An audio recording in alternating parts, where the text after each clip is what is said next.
Champions লিগের দ্বিতীয় রাউন্ডের ড্র ঘোষণা করা হয়েছে এবং সেই ড্রয়ের পর আসলে শুধু চ্যাম্পিয়ন্স লিগের দ্বিতীয় রাউন্ড নয়, দ্বিতীয় রাউন্ড, কোয়ার্টার ফাইনাল, সেমিফাইনাল, এই সবগুলো ড্রই ঘোষণা করা হয়েছে এবং সেখানে আমরা দেখতে পাচ্ছি কে কার মুখোমুখি হবে।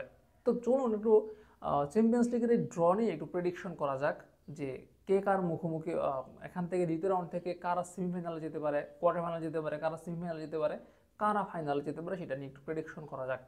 দ্বিতীয় রাউন্ডে মুখোমুখি হবে আর্সেনাল এবং পিএসভি।